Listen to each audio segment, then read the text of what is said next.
वहीं एक और बड़ी खबर आपको बता दें, चीन के सरकारी अखबार ग्लोबल टाइम्स के जरिए अमेरिका पर हमला बोला गया है। ग्लोबल टाइम्स में लिखा है कि अमेरिका के पास चीन को दबाने का दम नहीं है और इसी वजह से इस तरह के कदम अमेरिका उठा रहा है। अमेरिका के पास चीन को दबाने का दम नहीं है, ताइवान का सहारा ले रहा है अमेरिका। चीन ने ये निशाना साधते हुए बातें कही हैं।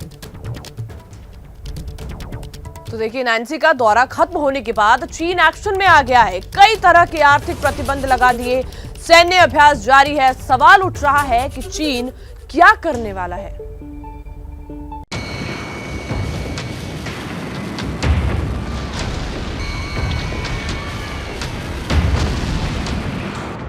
ताइवान चीन सीमा पर बज रहा है तबाही का सायरन। क्या यूक्रेन के बाद ताइवान बनने वाला है युद्ध का मैदान?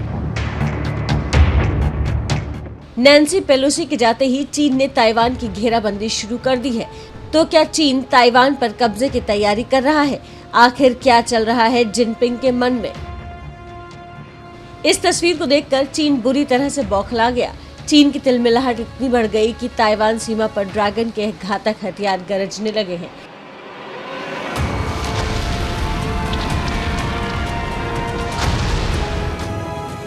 ऐसा पहली बार हुआ है जब धमकियों को दरकिनार कर अमेरिका के साथ मिलकर ताइवान ने चीन को खुली चुनौती दी है।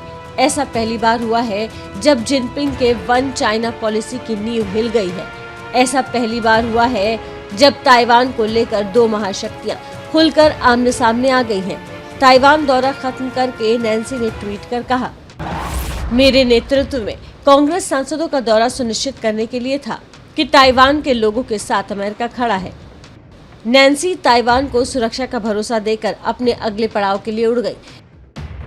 इधर दौरे से चिढ़ा चीन एक्शन में आ गया है। चीन के 21 fighter plane Taiwan airspace में घुस गए। नैन्सी के दौरे के बाद ताइवान सीमा के पास चीन ने अब तक का सबसे बड़ा युद्धाभ्यास शुरू कर दिया है। सैनिक युद्धाभ्यास के वीडियो चीन की ओर से जारी किए गए हैं। क्या ये वीडियो आने वाले खतरे का संदेश है? जिनपिंग की लाल सेना ताइवान की सीमा पर युद्धाभ्यास कर रही है।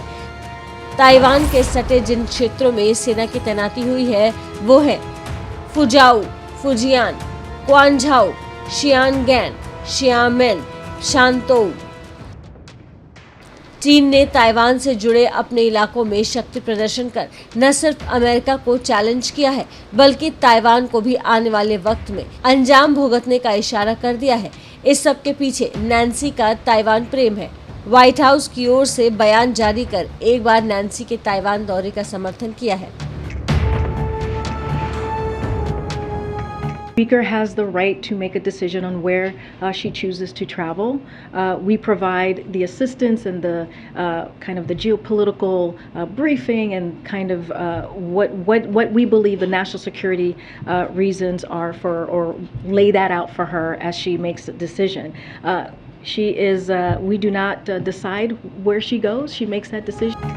ताइवान ने भी माना है कि साइकोलॉजिकल दबाव बनाने के लिए चीन सैन्य अभ्यास कर रहा है। चीन के युद्धाभ्यास को लेकर G7 ने सवाल खड़े किए हैं। G7 ने अपनी प्रतिक्रिया देते हुए कहा है, चीन के आक्रामक युद्धाभ्यास का कोई औचित्य नहीं है।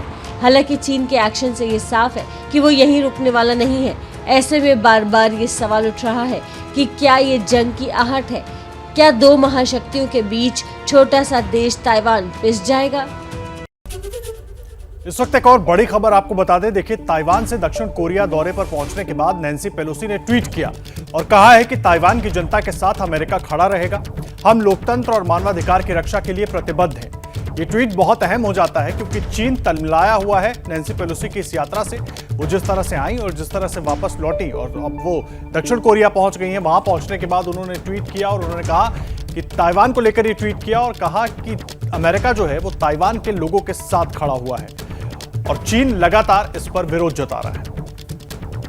जैसे ही घड़ी का काटा दोपहर 2:30 पे आए, बबीता जी का दिल सास बहू साजिश के लिए मचल जाए।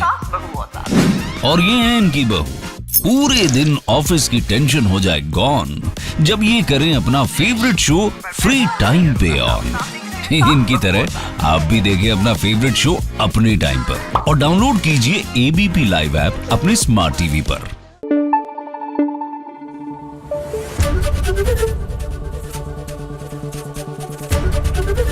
एबीपी न्यूज आपको रखे आगे।